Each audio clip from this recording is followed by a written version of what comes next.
Where are we? Southern Virginia, close to the border with North Carolina. Southwest Virginia. We're in the car. This is a road trip episode.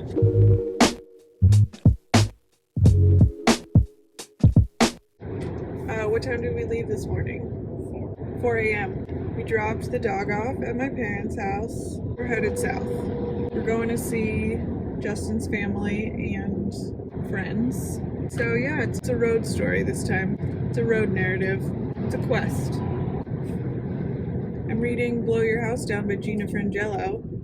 It's a memoir about her cheating on her husband, blowing her house up, blowing her life up. I love a feminist take. You want to tell them about our trip? I'm gonna try to not keep this. We're going to Asheville today. We're gonna stop at a couple bookstores, hopefully. We're spending the night in the mountain. What's this state park called? Black Rock Mountain. Black Rock Mountain. We're headed to Atlanta the day after that. And then we're headed to South Carolina. Summer. And we're listening to it. Oh, and yeah. We're listening to Stephen King's fantastic novel, It. Listening to it. And are you worried at all about nightmares? Not this time. Okay. Very healthy road trip breakfast. Sponsored by Coke.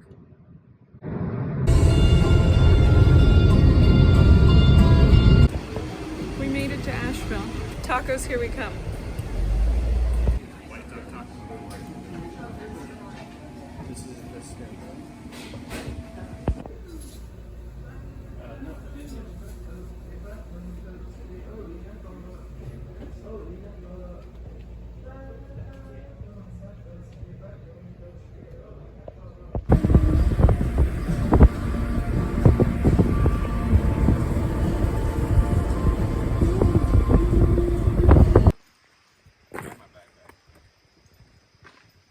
Hiking time.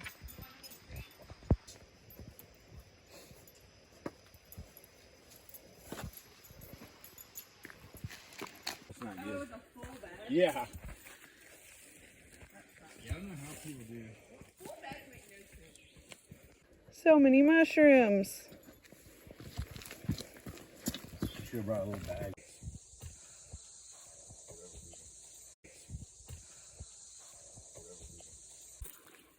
Ooh.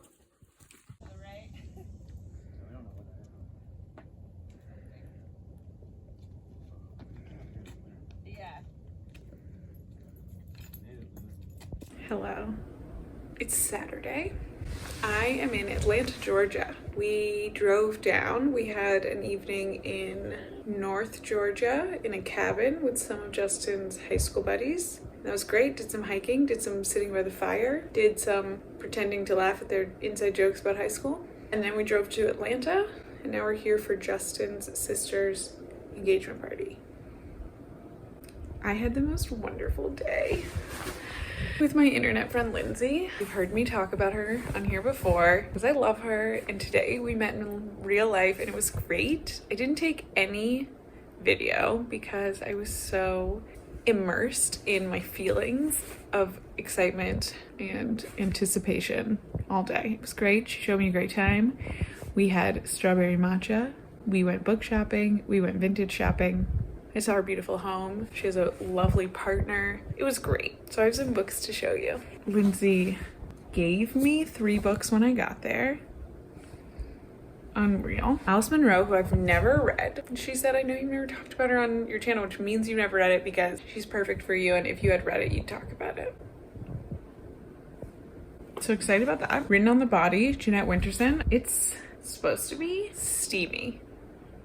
Excited about that. And May Sarton, Journal of Solitude, sounds right up my alley. I'm so excited about all of these. And we went to the bookstore. I bought The Divorce. I bought this book I didn't know anything about. I just read the blurbs. I just went in, it was crazy. I was like, I am feeling wild. Friends and Dark Shapes by Kavita Bedford. Does anyone know anything about this? An achingly relatable, thought-provoking, compelling debut full of gorgeous sentences. Australian Indian author Kavita Bedford. That's great. I bought Everyone Knows Your Mother is a Witch by Rivka Gulshan. Excited about that. And Lindsay bought me another book at the bookstore. She's trying to buy my friendship. It's working. Signs for Seeing the End of the World by Yuri Herrera. So, I'm the luckiest girl in the whole wide world. Finished Blow Your House Down by Gina Frangello and started How to Write an Autobiographical Novel by Alexandra Chee. I will come on here and actually talk about this book, which I've done 0 of so far, but I have to go to this engagement party now. I will say that I've been thinking a lot about it. Today, Lindsay and I were talking about like marriage and partners and being married, and I had a lot of thoughts that I felt like were informed by this reading experience. I felt like this author asked a lot of the same questions about marriage that I have asked.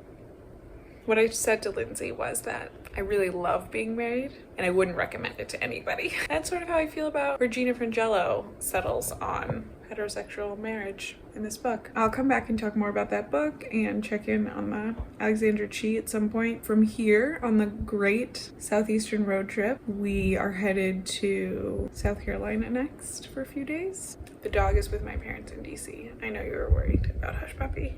We're all worried about Hush Puppy. All right. I'm a happy little egg today. Hi, I'm coming at you incredibly sweaty. I'm still at my sister-in-law's beautiful home, and she's fancy and she has a Peloton. I did my first ever Peloton ride. Do I look fit now?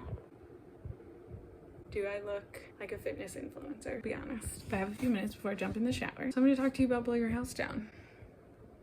This is a memoir. Gina Frangello has written previously. She makes her living as a writer. I've never read anything she's written before. This book tells the story of a period in her life in her late 40s in which her best friend dies. She falls in love with another man, cheats on her husband, blows up her marriage. She has 3 children, and her parents are sick and dying, and eventually she becomes diagnosed with breast cancer. So it is a trying time. Instead of just telling you these facts, this is an exploration of what it means to be a woman in the world, what it means to be a woman in a heterosexual married couple, what it means to be complicit in infidelity, what it means to be in a female body that is in pain, that is broken, that is hurting, that is sick. What role men and the patriarchy and society play in making women's bodies hurt, making women's hearts hurt, making women afraid to walk down the street.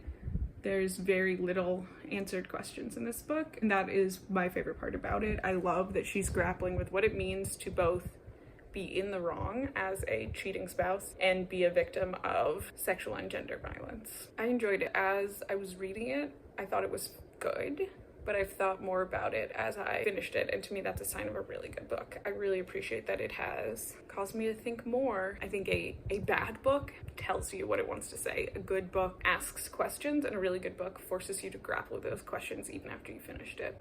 I think it's definitely not perfect. I mentioned, I think earlier, that it reads like it was written quickly and cathartically. This was really a process of healing for the author. Yeah.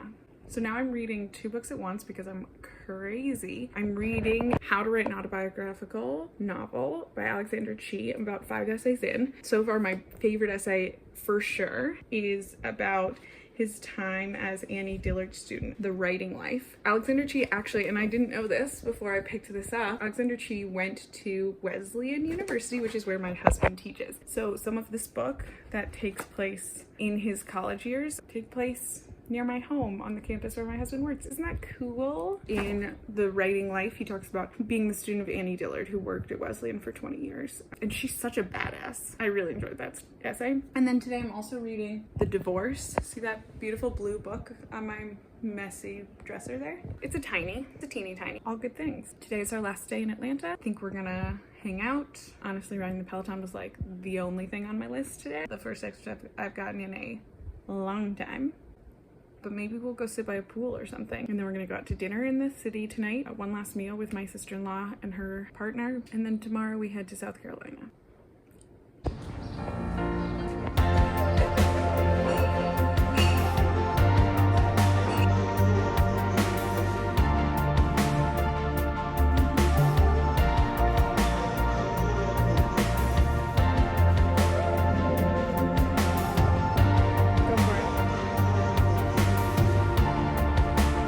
Really impressive.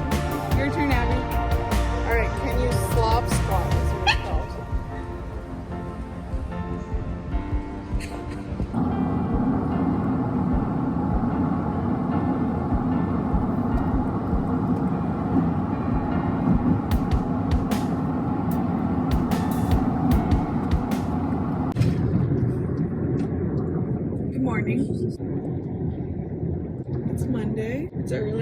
What time did we hit the road today, Jay? 5:30.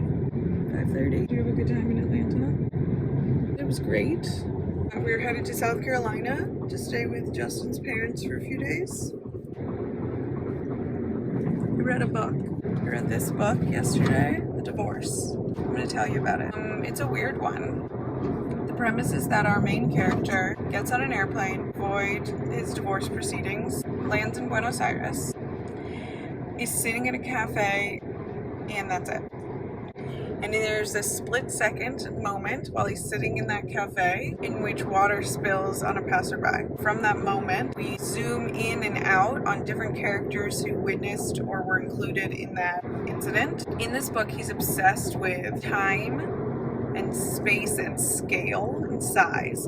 So he's constantly changing the scale of time in that one moment at the cafe, and then we are hurtling through time, and then we're really zoomed in on a moment 50 years ago, and then we're speeding through time again, and again with space and size. Things are getting bigger and smaller, zooming in on tiny details and zooming out on huge things. So it's a weird one. It's almost a little magical realism-y. Magically realist. Great. And we're still listening to It. Jay, will you tell us the premise of It and where we are so far in the story? It is a book about a group of children when they are in the summer between their 5th grade and 6th grade year, are forced to confront a, I don't know, I guess, devil that takes the form of a clown. They live in a town called Derry, Maine, that's based on Bangor, Maine.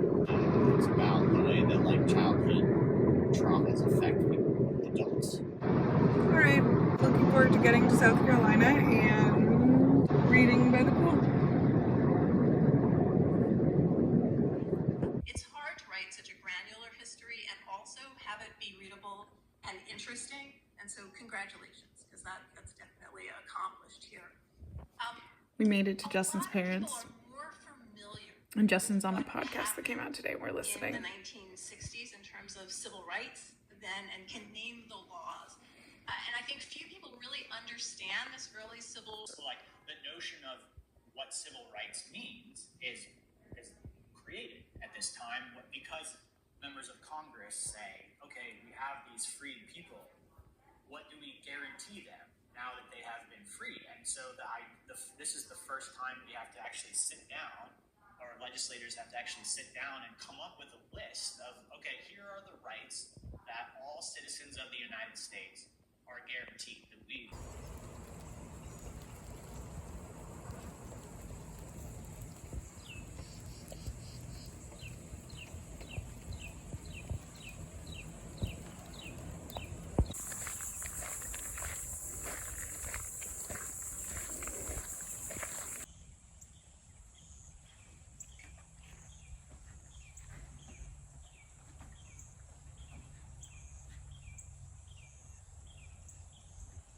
So this The project of Reconstruction.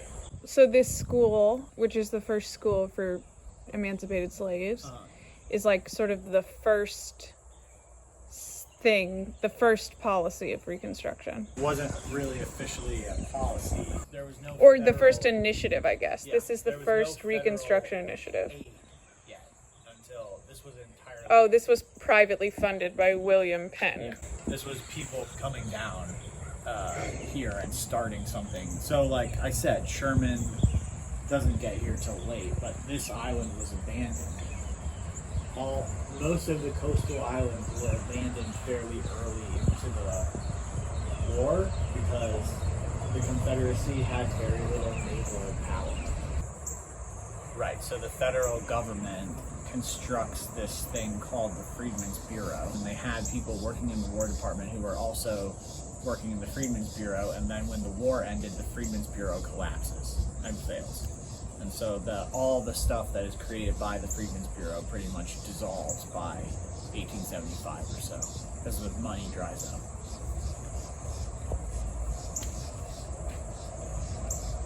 Should we keep walking? Sure. So that was awesome. We went to the Penn Center, So we're on the Sea Islands off the coast of South Carolina, which was a island of cotton plantations. When the Civil War started, the slave owners fled and left the islands to the emancipated slaves.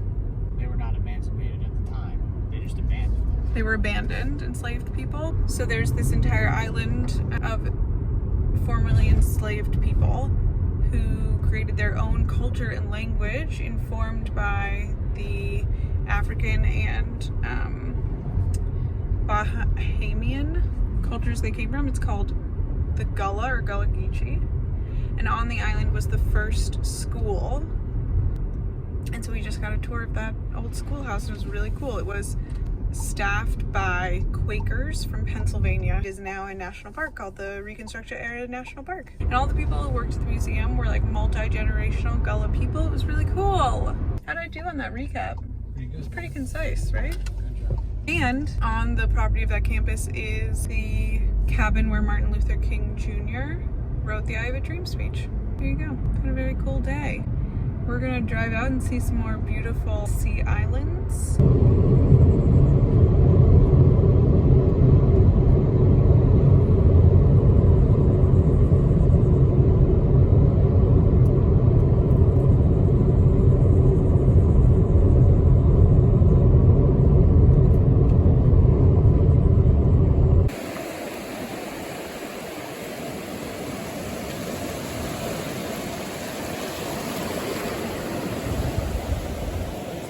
You see it?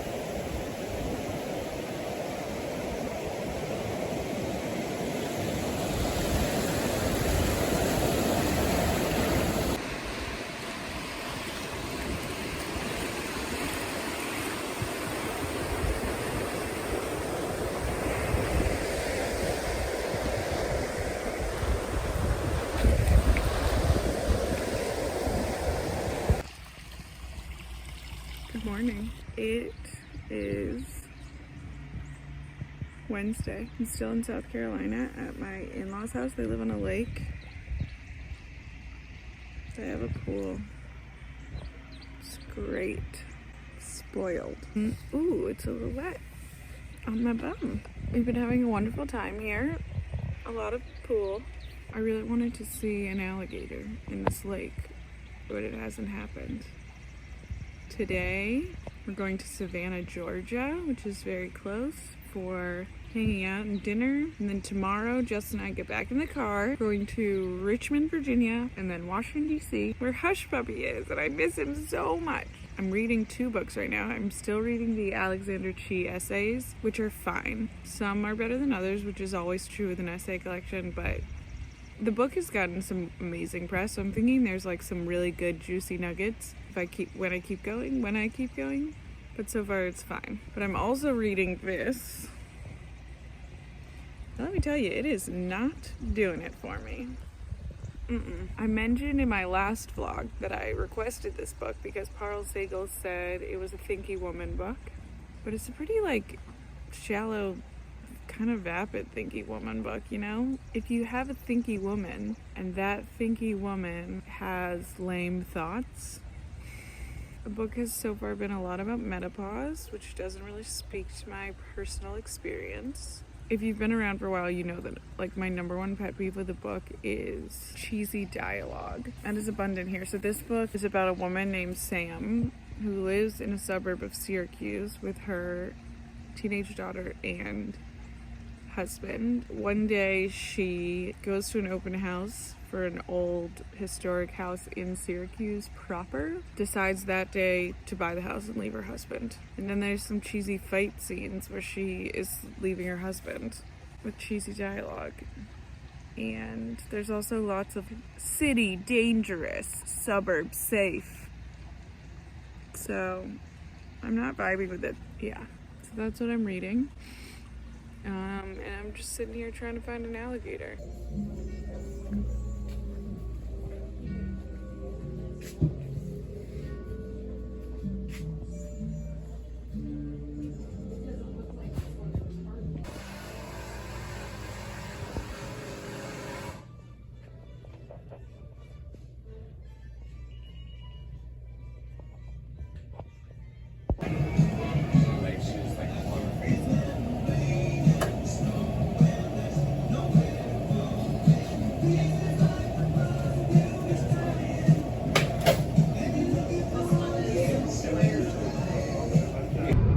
good day in Savannah.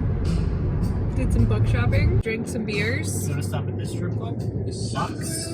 Lux, we're driving past some strip clubs. We have our options. Temptations. You love a good temptation. We had a good day in Savannah. We ate some good food, we drank some beers, we walked around, we went book shopping. We went to this really cool antiques market. Yep, it was great. In Richmond tomorrow. Hopefully be in Richmond by lunch and hopefully be in DC by dinner to see our dog. Remember our dog?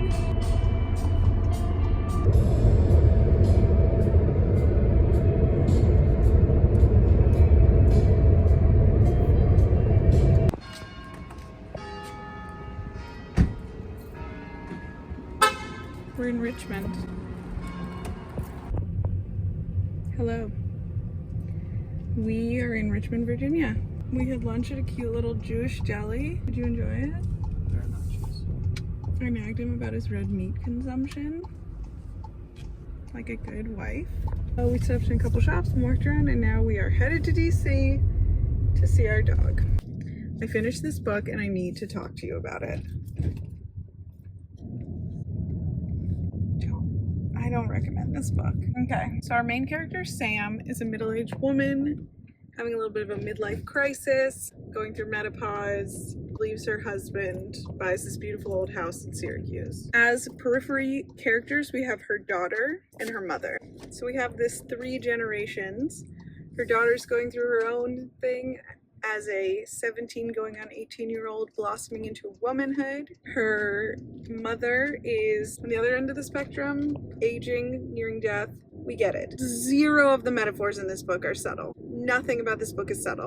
There's lots of talking about beautiful old houses and how old things are beautiful and new things are bad and tech bros, biohacking bullshit. Duh. I don't need to be spoon-fed. Nobody likes tech bros. And I mentioned cheesy dialogue. Real pet peeve for mine in a book is when they're like building up this very obvious thinly veiled metaphor throughout, and then they have some climactic conversation where it's like spelled out so clearly. There's a lot of that here. When did progress become so ugly? Wow.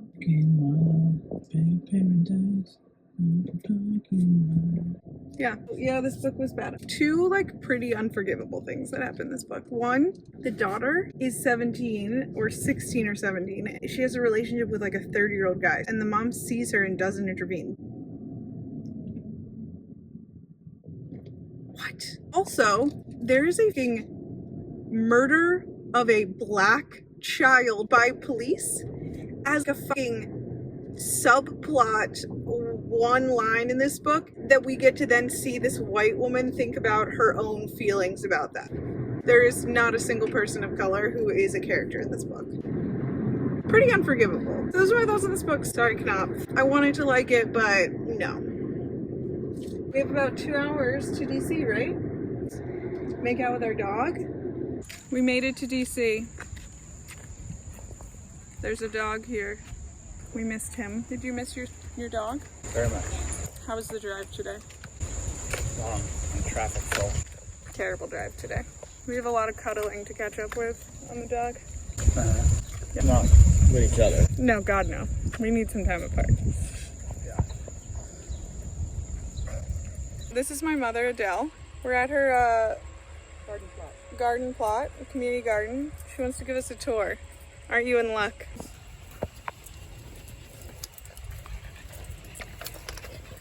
We got zinnias. Mint and eggplant. The mint is Look at your little eggplant right there, Adele. it's supposed to keep the bugs off the Eggplant. You got some good maters here. And basil. And good basil. Yeah, tons of basil. Look over here. Ooh, look at that mater. Grab them. But look at these over here. We got okra coming. Where? Which one is the okra? Next to the zinnia. Oh, these are all okra? Uh-huh. Oh yeah, look at that. We got some okies. Ooh, we got an okie. I'm pulling an okie, Adele. Pull it okie. Should we pickle them later? Sure. Look at these okies. And show them our windmill thing. Oh, we gotta show them the windmill, Adele. Wow, the okra flower is pretty. I've never seen that before. It looks hibiscus-like. It does look a bit like an hibiscus. There's the windmill. In the middle of DC. In the middle of DC. Very impressive, Adele. And what is the vine you have on the windmill? It is some kind of pea, sweet pea thing. Oh, it's pretty. Oh, I have a hyacinth. It's a hyacinth pea. Or something like that. It's very nice. Oh, we got a good mater deep in here. We got to reach in and grab her. Oh, yeah, that's the jackpot right there. It's a little rough in the same way. You might want to tie this one because you might want to use it tomorrow. This is technically you're not allowed to use this as a senior bat. So try that one. It's a really good bat. Just put my left foot a little bit in front of my right. That's purely for my balance. Okay. If you're more comfortable.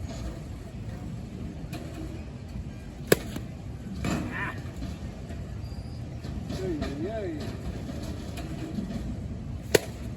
Nice one. Hi. I'm in DC. I'm at my parents' house having a nice weekend. This is the last stop on the Great American Road Trip. So we're gonna be here this weekend and then head home to Connecticut. We got in yesterday after spending some time in Richmond. We had dinner with my parents. This morning I dropped Justin off to go hang out with a friend and I spent the day with my parents. My mom and I walked over to her community garden plot and got the official tour. And then my father took me to the batting cages to practice my swing. Very important. Good stuff. Good stuff. And now I'm going to meet a friend. We're gonna have dinner and then I guess we'll meet up with Justin and his friend for drinks afterwards. I do want to update you on this book.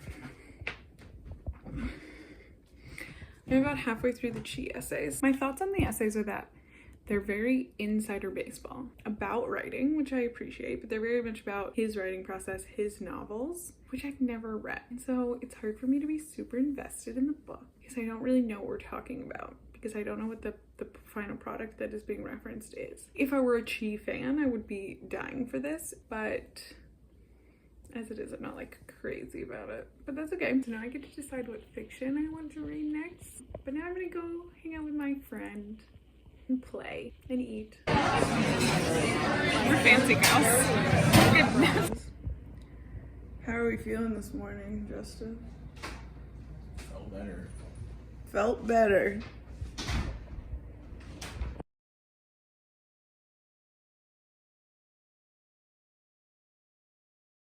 Home.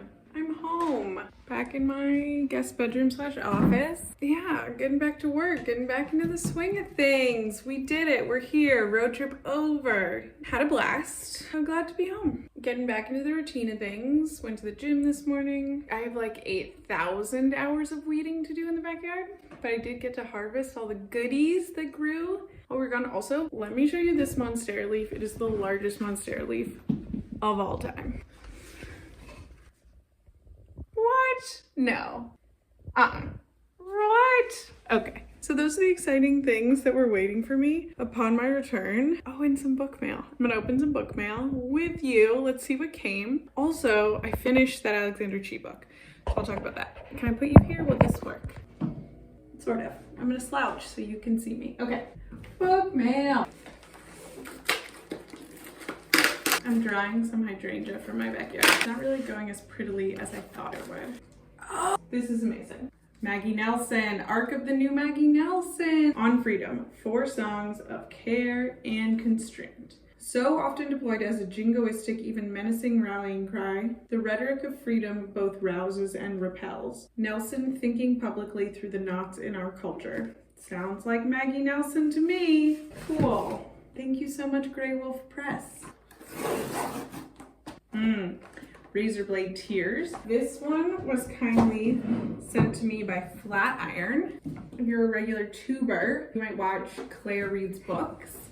She does the publicity at Flatiron. She sent this to me. This is right up Justin's alley. This is like a Southern noir, his favorite genre. I think I'm gonna have him read and review this on the channel for us.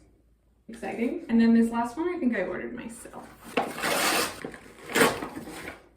Love an old library copy. Schenectady County Public Library Sympathy by Olivia Sujic.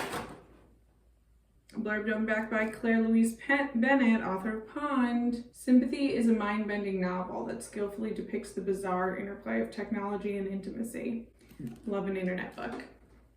All right, that's my book mail. That was exciting book mail. Okay, Alexander Chee. This book was fine.